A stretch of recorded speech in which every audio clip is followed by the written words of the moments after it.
Vamos a empezar este primer bloque con una salutación a Cristina Pacheco, nuestra compañera de Canal 11, por el fallecimiento de José Emilio Pacheco, su esposo, un gran intelectual, un gran poeta, un escritor fundamental de México que recibió, entre otros, los premios de Reina Sofía y Cervantes en el año 2009.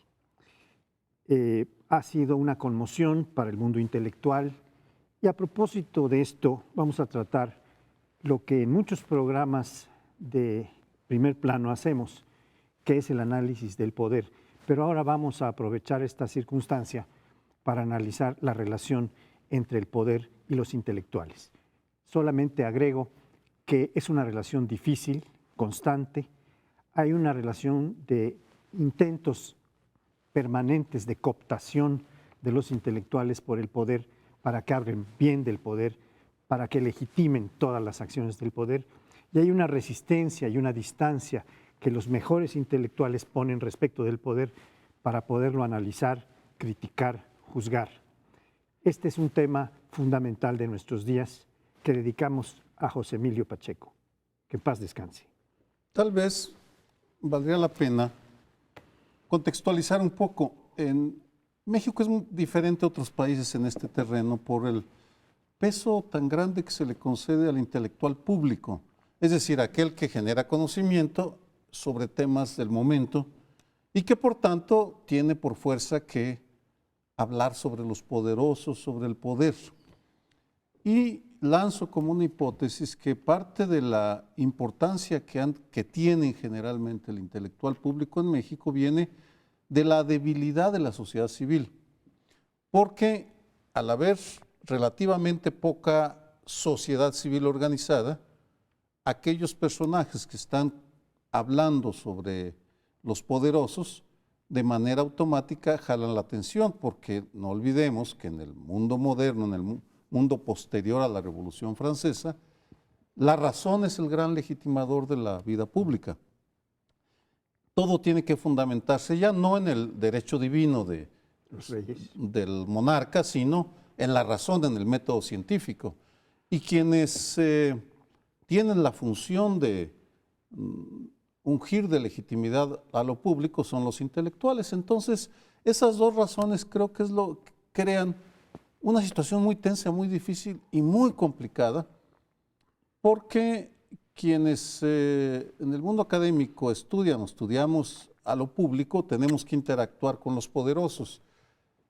Y no siempre es fácil porque los poderosos, los que detentan poder, pues a veces quisieran tener una relación más de vasallaje que de intercambio libre de ideas. Esas creo que son algunas de las razones y por las cuales José Emilio Pacheco destaca tanto por su independencia tan marcada a lo largo de su larguísima carrera. Y por ese gran escritor y gran persona que fue, lo lamentamos mucho. Yo creo que en el tema de los intelectuales y poder hay debates clásicos.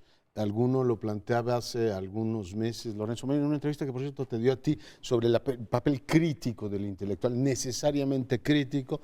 Además, en sociedades como la nuestra es fundamental, ¿no? Es decir, el poder estar señalando los abusos que comete el poder, etcétera. Creo que sigue siendo válido ese gran, digamos, diferenciador del intelectual. Hay, por supuesto, el intelectual orgánico, que es el proveedor de coartadas para el poder, que sigue siendo un intelectual muy socorrido en prácticamente todos los países del mundo, pero creo que hay elementos nuevos que habría, yo por supuesto no tengo una, digamos, hipótesis totalmente formulada, pero hay elementos nuevos que habría efectivamente que ir viendo. Por ejemplo, cómo nos relacionamos con los medios de comunicación. Como muchos intelectuales, lo he visto más en la crítica literaria que propiamente en la comentocracia. Entre los críticos literarios dicen, ¿cómo van haciendo los escritores concesiones al mercado? Por aquello de ser más popular y no decir exactamente lo que quieren, sino tener ciertas clientelas a las cuales te dedicas a satisfacer y decir, a ver, yo no puedo salir y decirles determinada cosa porque esperan de mí algo crítico. Creo que hay esta nueva vertiente del intelectual mediático, esto que en inglés llaman las cabezas parlantes, los que tienen una presencia cada vez mayor en televisión y medios electrónicos, en donde su autonomía se ve en muchas ocasiones limitadas por la necesidad y la búsqueda de popularidad, que creo que es un tema nuevo que habría, por supuesto, que analizar. Cuando dices, Francisco José, que se ven algunos de los intelectuales, digamos, presionados por el poder. Bueno, es posible que existan, pero yo en el caso de México más bien los veo al revés, como ansiosos de que el poder les haga caso. No es necesario cooptarlos, están pero pidiendo, por favor, un gesto de parte del poder y mi espíritu está tranquilo. Entonces yo pondría, tú pusiste un énfasis que es cierto, en algunos casos sí el poder intenta cooptarlos, pero yo creo que aquí más bien es, si uno pudiera poner cifras, yo diría que el 70% es al revés, que están allí dispuestos haciendo sus favores, a dejarse cooptar. ¿Qué dicen? Vénganos tu línea. Vénganos tu línea y tu reino material. Y otro punto que sí vale la pena enfatizar, y ahí José Emilio Pacheco sería un caso realmente reciente. Él firma un amparo en donde se le pide al sistema de justicia de este país, cualquiera que él sea, que ponga énfasis en la forma como se llevó a cabo la reforma de los artículos 25, 27 y 28 constitucionales para abrirle el espacio a la iniciativa privada internacional y nacional. Y entonces José Emilio, con todos sus honores y su reconocimiento, pone su firma allí de que él considera que por ahí se debe de hacer una gran pregunta al poder. ¿Lo hicieron realmente en el Parlamento parlando o se los ordenaron desde arriba y se fueron sin cumplir con su mandato? Entonces José Emilio es uno de los que en este gesto, hasta el final, él y el poder pinta su raya. Y en ese sentido creo que cumple muy bien el papel de intelectual, que debe de ser más el del crítico. Yo no veo, unos tienen el poder y otros tienen que andar haciendo la crítica del poder, que siempre la necesita. Sí, bueno, yo marcaba dos líneas de relación, una que parte de un polo y otra que parte del otro, no necesariamente porque en todos los casos se den, de los intelectuales al poder, ofreciendo sus favores o esperando ser cooptados.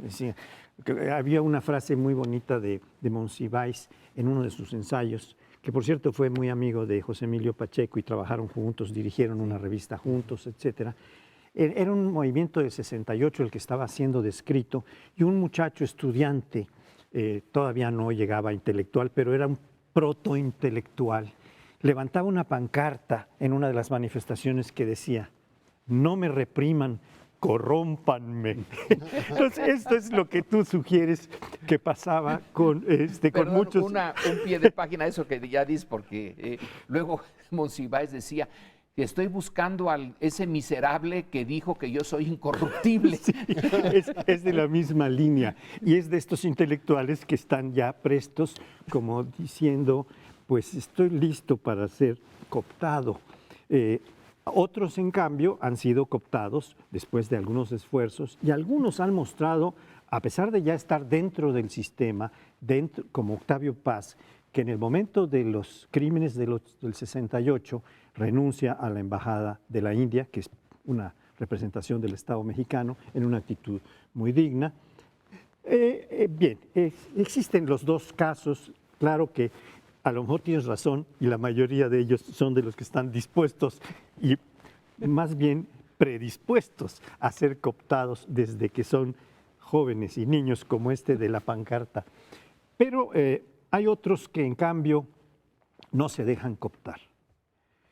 Y el Estado también es muy hábil, porque, por ejemplo, a un intelectual como José Revueltas, que era un gran intelectual de la izquierda, que hablaba del proletariado sin cabeza y tiene muchos ensayos, muchos muy críticos, que fue expulsado del Partido Comunista, en el fin de sus días, si no fue cooptado, fue apapachado por la Secretaría de Educación Pública, le dieron algunos premios, algunos privilegios, le compraron algunos guiones, en fin, lo cual pues, no creo que sea inaceptable. Yo creo que hay una línea fina que marca la compra de la venta de servicios, que puede ser abierto, ¿no? Es un dilema muy prosaico, del cual pues se habla poco porque es muy desagradable, pero digamos Voltaire lo tuvo con el rey de Prusia y varios de los enciclopedistas lo tuvieron, uno con la zarina, otro con la reina de Suecia, etcétera. Es decir, siempre se ha planteado el problema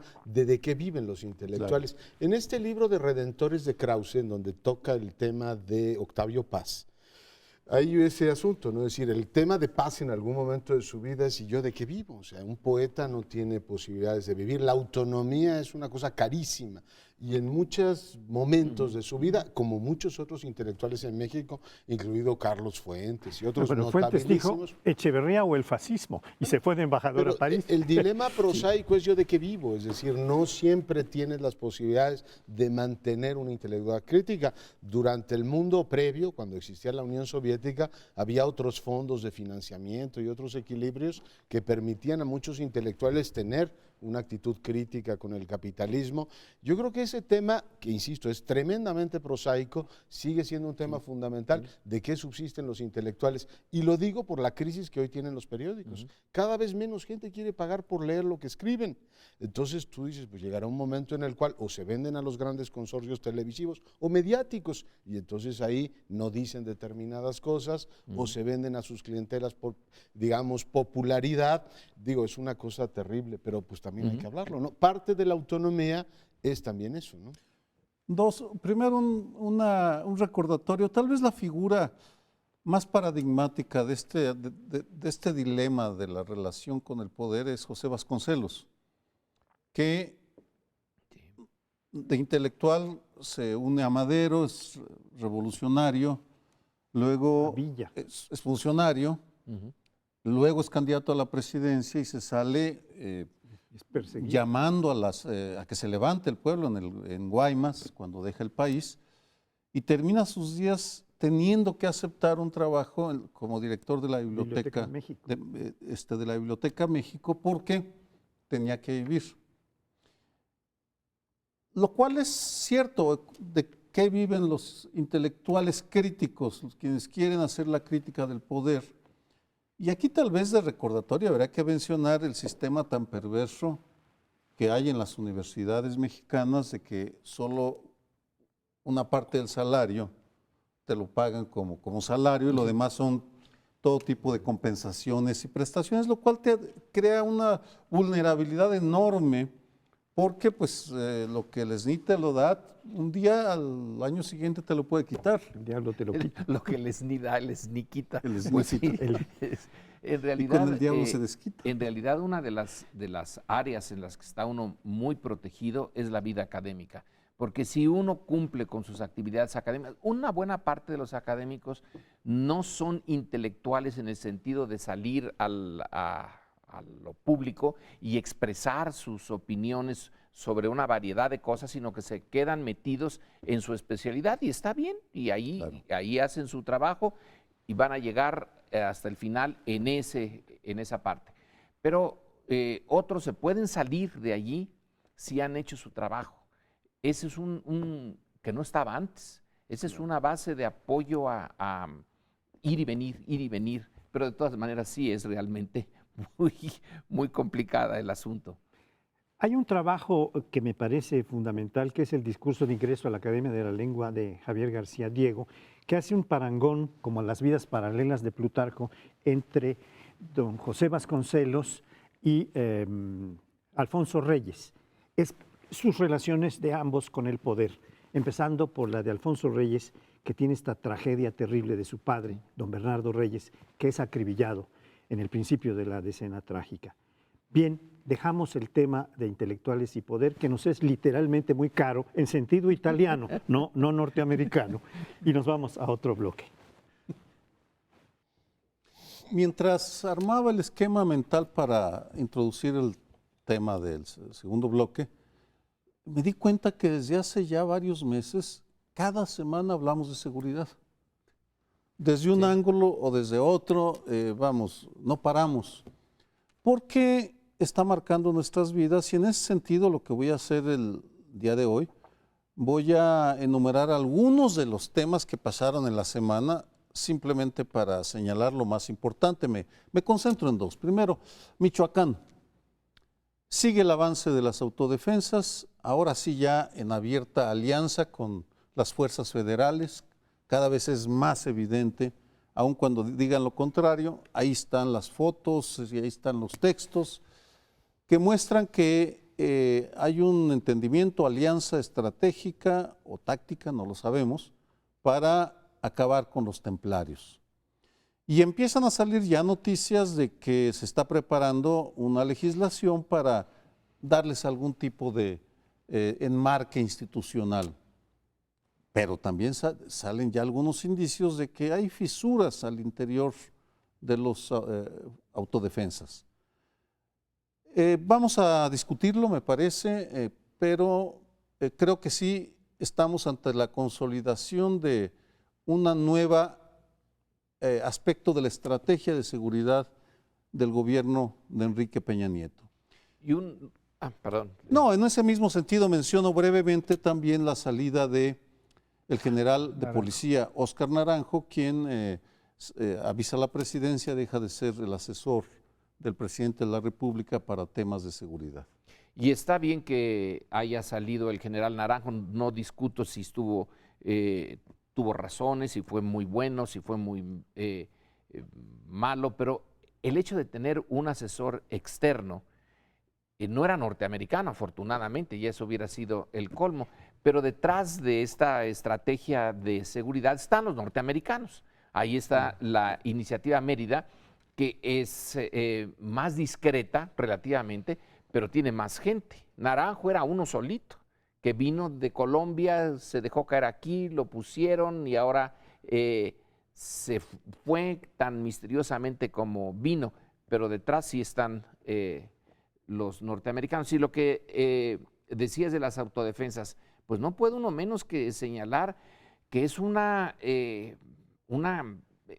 característica esta de las autodefensas de gobiernos débiles, porque si no pueden hacerlo por sí mismos y tienen que andarse juntando con las autodefensas y luego dicen, ¿y qué hacemos con las autodefensas? Pues eso debieron de haberlo pensado desde el principio, o a lo mejor las autodefensas surgieron sin pedirles permiso.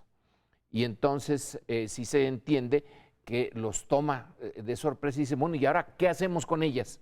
Porque no son legales, pero sí son legítimas. ¿Dónde las encuadramos? Vamos a ver en los semanas que vienen cómo le hacen para la cuadratura de ese círculo, pero sí es un círculo cuadrado. Hoy veía una declaración en la jornada de, creo que es Hipólito Mora, ¿no? Uno de ellos diciendo, si quieren pacificar esa zona, el camino es incorporar las autodefensas, y me parece que de todos los caminos posibles, ya sin ponernos a discutir el origen de cada uno de esos grupos, es el más razonable. Si efectivamente están armados y quieren hacer eso, que el proceso de normalización de Michoacán incluya en este caso a ellos, porque lo que no veo claro es cuánto tiempo se va a quedar estacionada la federación controlando todos esos municipios, y tampoco veo claro que grupos que no están, digamos, en el cuadro marco legal del país estén en una, digamos, situación como poco clara. De tal manera que es el camino razonable para que todo esto avanza.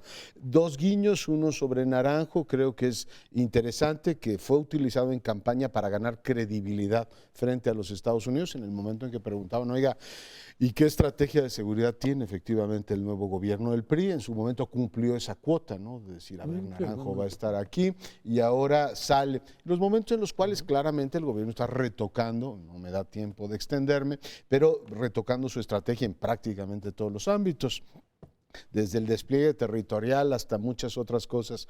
Y la otra es que mañana, ya lo platicaremos la semana próxima, tiene que anunciar el gobierno pues su quebradero de cabeza, que es la Estrategia Nacional Antisecuestro. El día de mañana tendrá que decir ciertamente hacia dónde vamos en esa materia. Y esperamos que después del exitosísimo seminario que tú diriges y tú presentaste, donde se habló de toda la política de prevención del delito, el gobierno también haga, a raíz de lo que ahí se comentó, un retoque, porque está muy bien que haya prevención del delito, pero lo que no se puede es hacerlo como si fuera tiro de escopeta, ¿no?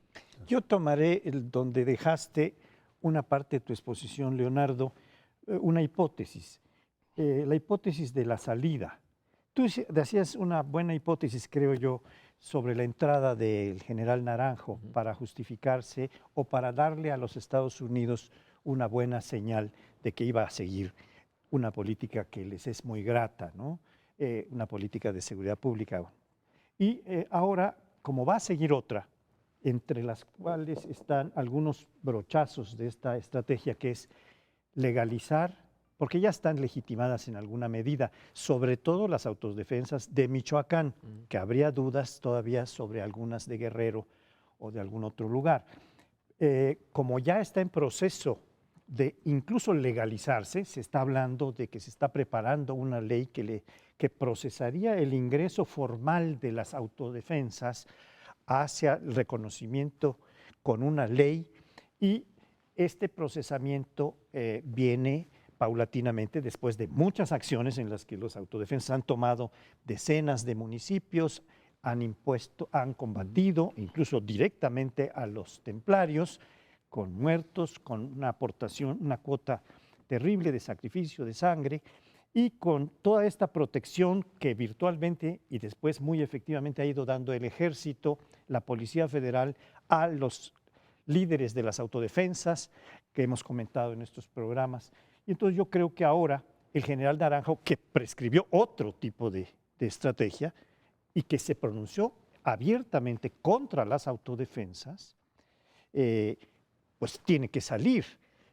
No sé si le pidieron que saliera o él dignamente dijo, ya que están optando por esta otra política que no es la que yo recomiendo, pues me voy, ¿no? No lo sé, pero en todo caso, esa es la hipótesis.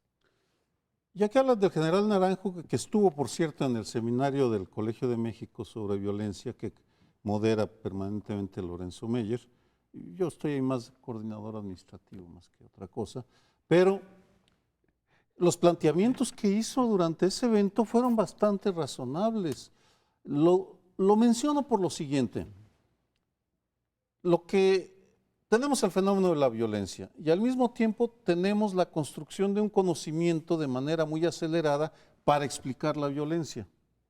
Y en ese sentido creo que la sociedad mexicana, las instituciones mexicanas, sí han logrado salir al paso para empezar a dar explicaciones de manera muy rápida. Y creo que tenemos que, o quisiera reconocer, el trabajo hecho por la prensa mexicana. Tú hablabas de la jornada, pues la jornada, Proceso, Milenio, Reforma, es decir, Excelsior, hablo de los medios de la Ciudad de México, y habría que incluir a Z de Tijuana, entre muchos otros, Página 12 de Sinaloa, pero la cantidad de información que está surgiendo está alimentando académicos que francamente a mí me impresiona la calidad del trabajo que están produciendo. Edna Jaime de México Evalúa, por ejemplo, hace unas investigaciones muy cuidadosas sobre la política de prevención, o Eduardo Guerrero, que es un consultor. Es decir, a lo que voy es que tenemos un gravísimo problema de supervivencia del Estado de Derecho. Lorenzo lanza la hipótesis que no haya Estado en estos momentos, valdría la pena que luego lo retomáramos, pero... El estado de Oz.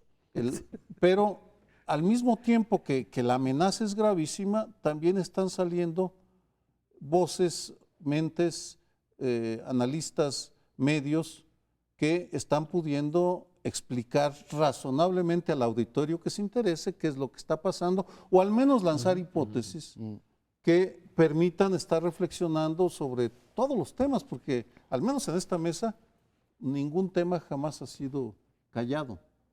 No, hay algo que ya es poco el tiempo que queda, pero es interesante. Las autodefensas, en esto de la prensa, yendo detrás de ellos y al lado de ellos, no detrás, al lado de ellos y reportando todo, nos dicen cómo las autodefensas, cuando va a pasar el ejército, dice, escondan las armas por respeto.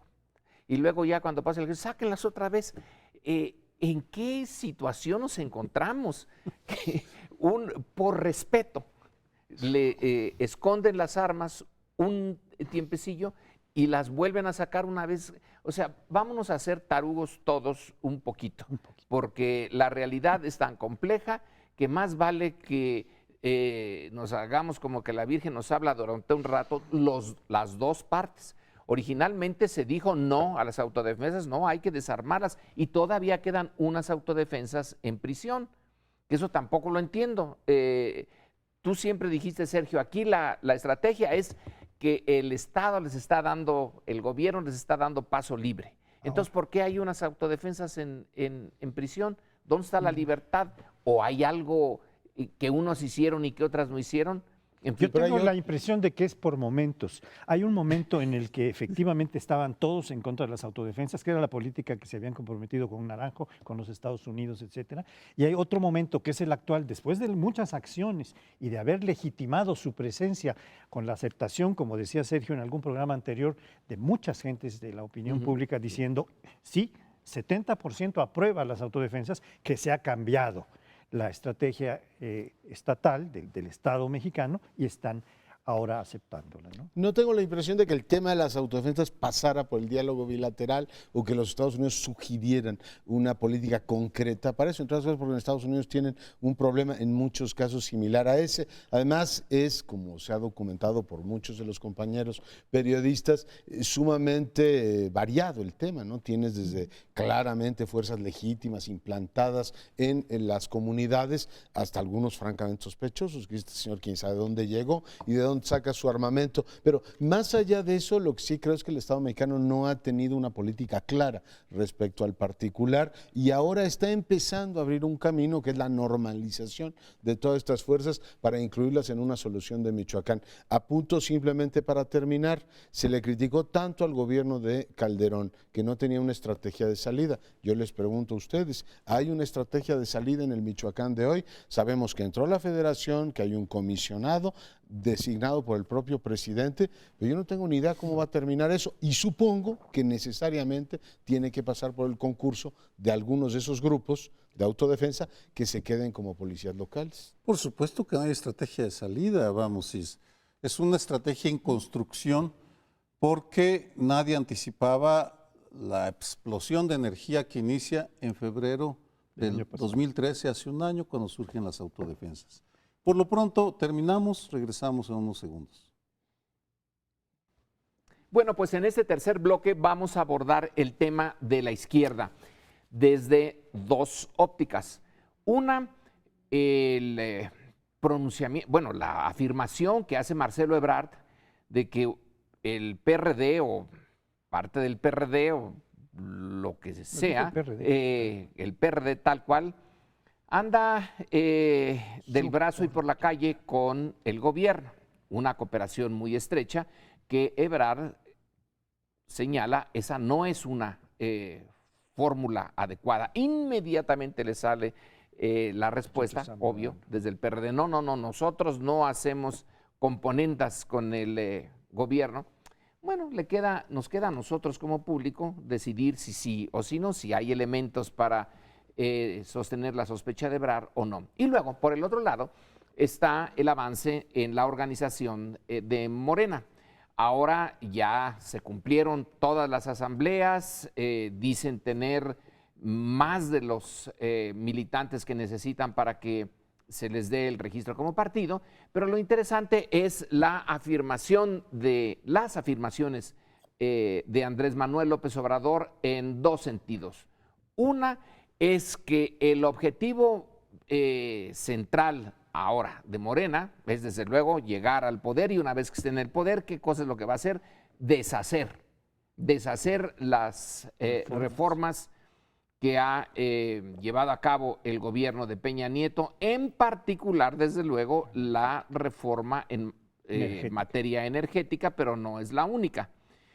Y luego está como la cerecita en el pastel, que este 5 de febrero, ya no va a haber sorpresa, se va a intentar, bueno, no se va a hacer la declaración de traición a la patria por parte de Peña Nieto, lo va a asumir Morena como un punto central. Bueno, el término que utilizó Ebrard en la primera parte de tu intervención fue que el PRD está subordinado al gobierno. Inmediatamente varios dirigentes, el primer dirigente, que es Jesús Zambrano, dijo que no, que está muy equivocado, que midiera sus palabras, que considerara bien sus términos y que no hay tal subordinación, que el PRD es un partido de oposición, que está haciendo crítica y está planteando sus cosas claramente.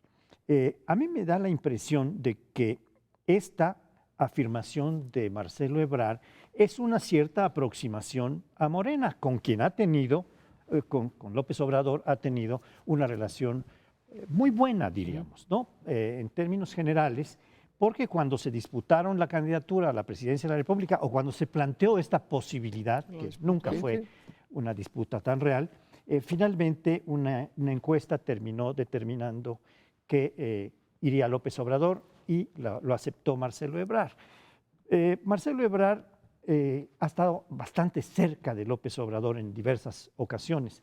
Fue su secretario de Seguridad, después fue su secretario de Políticas Sociales, de Desarrollo Social, y después fue candidato con la anuencia de López Obrador a la jefatura de gobierno. Y ahora, ante esta discusión que se está dando realmente entre los chuchos que quieren mantener la jefatura o la dirigencia del PRD y Ebrard, que quiere también aspirar a esa dirigencia, ante esta imposibilidad, este cierre de puertas que se está dando y entre los chuchos con relación a Ebrard, se está haciendo hacia López Obrador.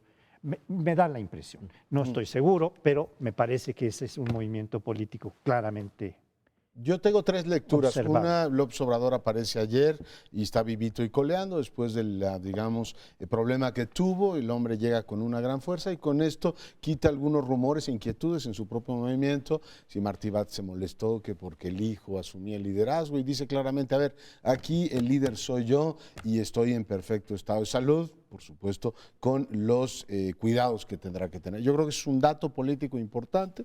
Para algunos, el hecho de que López Obrador estuviera enfermo planteaba un nuevo escenario político. Segundo punto, los chuchos se enredaron absolutamente con el Pacto por México, que si dentro o fuera, hicieron toda una operación política para, en el Congreso de Huastepec, permanecer dentro del Pacto por México y 5 días después se salían. Entonces tú decías, a ver, aquí están jugando tus señores. Una buena parte de lo que el Pacto por México ha dado son un conjunto de reformas que el conjunto de la población dice, bueno, en el mejor de los casos, en teoría van a cambiar este país, pero los chuchos no pueden recoger absolutamente nada en términos políticos, es decir, a ver, gracias a mí hay nuevos impuestos en el país, ¿qué van a decir? Que gracias a ellos se homologó el IVA en la frontera, es decir, políticamente no tienen nada que sacar. Y la tercera pista es una cosa que dice Manuel Camacho.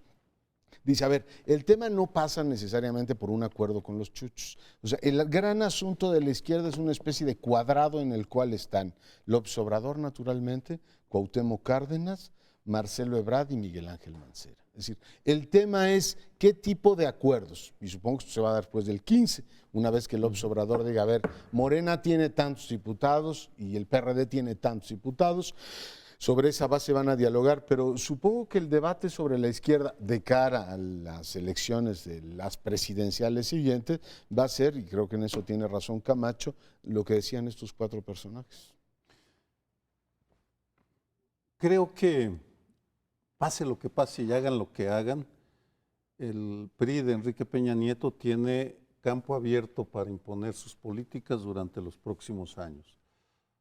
Porque no pueden ir en alianza en la elección del 2015, en lo electoral, todo lo contrario, Morena va a intentar quitarle sus cuadros y sus votos en todo el país y sobre todo en el Distrito Federal, con lo cual se le van a abrir boquetes de vulnerabilidad política en delegaciones y en la Asamblea Legislativa. Aquí la pregunta es, ¿entenderá la vieja y la nueva izquierda que el momento dramático que viven? Porque México, a diferencia de otros países, sí tiene una base social de izquierda real, que es importantísimo tenerlo en mente, que le da entre un 20, 25, 30% del voto, es decir, es una izquierda sólida, social, que sin embargo tiene una representación muy paupérrima, muy pobre. Así que, pues lo que sigue es que las leyes reglamentarias que se aprobarán durante este año difícilmente encontrarán una resistencia del lado de la izquierda, independientemente de que demanden a Peña Nieto por traidor a la patria, que se intente hacer una consulta. Yo estoy entre los que cree que se debe hacer una consulta, pero más allá de eso, si sumamos, y no hay tiempo para discutirlo, lo que pasa en el Partido Acción Nacional, pues Peña Nieto y el PRI de Peña Nieto tienen todas las de ganar durante el próximo año, 2 años, y también todo lo de mucho que perder, porque no habrá atenuantes si lo que están planteando no funciona como ellos dicen. Me gustaría hacer una pequeña observación en relación con la base social, porque dabas un porcentaje que es un poco alto, está más bien cercano a los votos que sacó López Obrador, que fueron 35 millones. Pero la verdad es que el voto duro, que no es lo mismo que la base social, el voto duro de la izquierda anda en un promedio de los últimos 20 años entre el 16 y el 18%, el voto duro. Claro. Entonces, nada, es una pequeña precisión. No, pero está bien. Como decidimos que este momento se lo dedicábamos a la izquierda, ¿cuál es, dices, la nueva izquierda y la vieja izquierda? ¿Cuál es cuál? No lo sé. Porque yo tampoco lo sé. En cierto sentido, la vieja izquierda es aquella que va por la oposición a fondo. Así nació la izquierda siglos A, en una oposición dura contra el sistema capitalista. Entonces, ¿cuál es la nueva y cuál es la vieja? Bueno, pero como quiera que sea, sí están divididos. Una parte, los chuchos, van a ir por, dicen, defender la energía por las leyes secundarias. Y la otra, la de Morena, dice, ¿qué leyes secundarias ni qué 8 cuartos? Hay que atacar, pero de plano, de duro y a la cabeza. Entonces no hay posibilidad realmente de acuerdo. Una acotación. Parte del problema es que en la vieja izquierda el sujeto histórico era la clase obrera, o la versión maoísta del campesinado. ¿Quién es el sujeto de los partidos de izquierda actuales? La clase Tanto media. el PRD, PT, no está claro, y ese es parte del problema, porque en teoría la nueva izquierda es aquella que representa a los nuevos sujetos históricos, derechos humanos, feministas, ambientalistas, etcétera, pero no todo mundo tiene esta lectura. Y supongo que la disputa es ciertamente cómo quedan los partidos políticos, o sea, los votos que tengan, porque eso se traduce en dinero. La última asignación, que fue escandalosa, de presupuestos, llevó a descubrir que, por ejemplo, el PT y Movimiento Ciudadanos, 2 partidos también muy importantes para las coaliciones de izquierda en los últimos años, han ido con la izquierda en los últimos 2, por lo menos, procesos federales. Y yo no sé qué les va a tocar, porque se están disputando Morena y PRD. El PT hizo, o sea, López Obrador hizo ricos al PT y al Movimiento Ciudadano, o sea, jamás soñarían tener los votos que han tenido, y eso se ha traducido en chequeras de más de 300 millones para cada uno de ellos. No sé cómo van a subsistir esos 2 partidos, pero es un dato interesante también para el debate de la izquierda, porque serán minimizados, pero han sido parte importante de las diputaciones de la izquierda, tanto los petistas como los naranjas en otro tiempo, convergentes. Una de las posiciones de Andrés Manuel en el día de ayer es: nosotros no vamos por puestos, no nos van a maicear. Dijo, no nos van a comprar, no nos van a maicear, vamos a ir por el valor de los principios, no queremos dinero.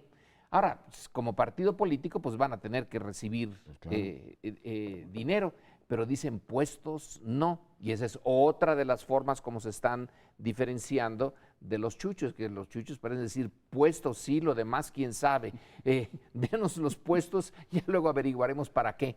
Primero es el puesto y luego su función. Aquí están diciendo al contrario, va a ser primero la función y ya si llegan los puestos, bueno, pues será un extra. Presupuesto o muerte.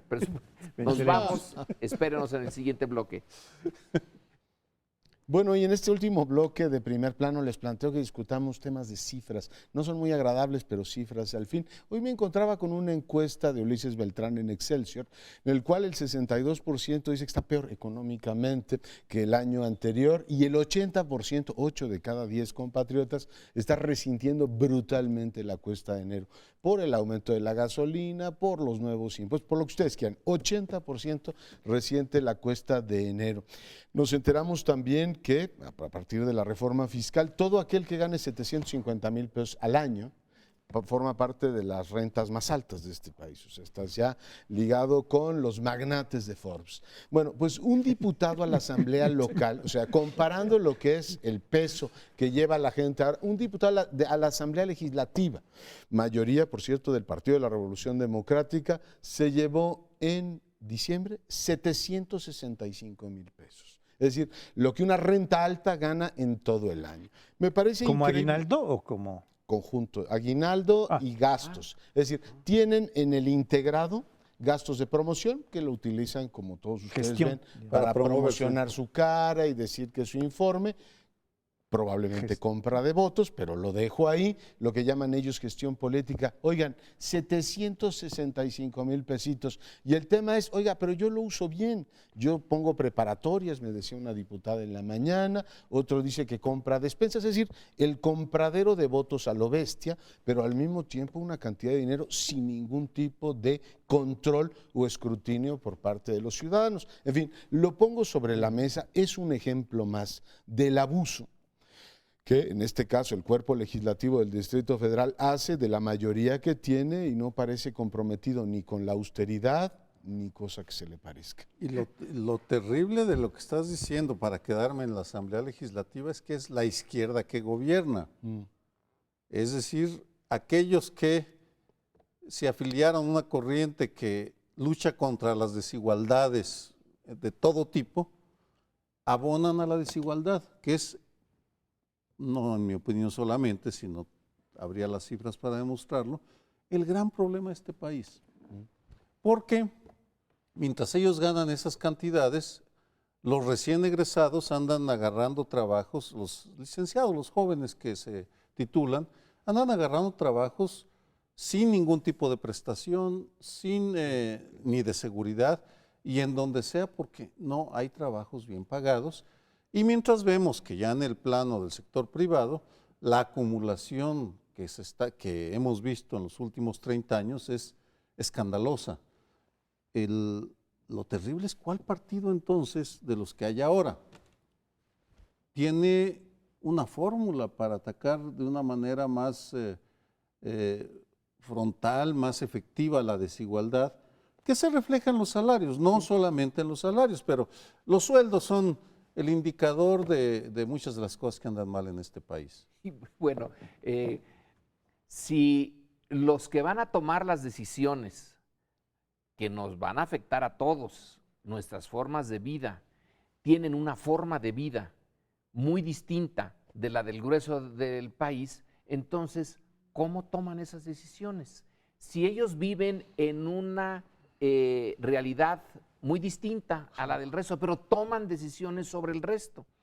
Y como uno puede decir con la mano en el corazón, no hay ningún partido que me represente o que represente a las mayorías, entonces quiere decir que la sociedad mexicana sobrevive por su lado y los responsables de la política sobreviven y muy bien por el otro.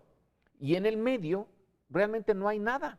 Ese es el espacio que en principio, espero, tome la nueva izquierda que está como promesa. Pero alguien tiene que hacer el puente, porque ya los que están ahora no lo hacen. Los representantes del PRD, como dice Leonardo, tienen una cantidad de dinero y luego le echamos a los de la Suprema Corte y todo lo que es la élite política mexicana que vive en su propio mundo con angustias, han de tener muchas angustias.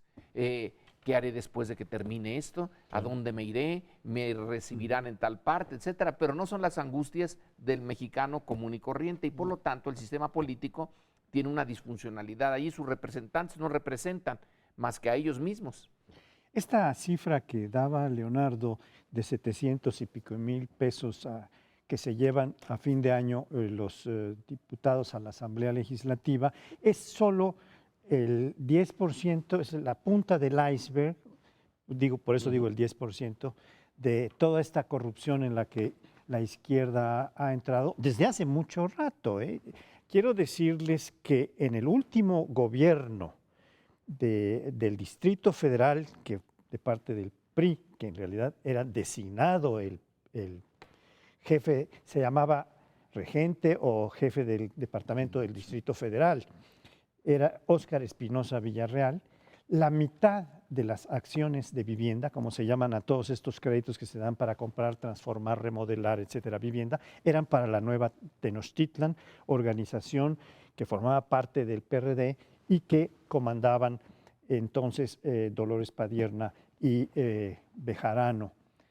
Estamos hablando ya desde hace mucho tiempo. Entonces, una cosa son los sueldos y prestaciones formales que tienen los legisladores en este caso, y otra cosa son las prestaciones que el Estado mexicano, a propósito de cooptación, de la que estamos hablando en el primer bloque en relación con los intelectuales, va teniendo la izquierda por la vía de dotación de despensas, de acciones de vivienda, de permisos, de concesiones, de contratos que les van otorgando, y así nació, por ejemplo, el PT.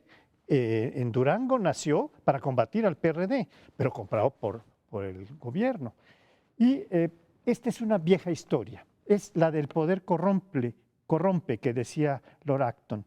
En cuanto entran a tener responsabilidades y decisiones de poder, el que sea, del color que sea, de la izquierda a la derecha, entran a corromperse.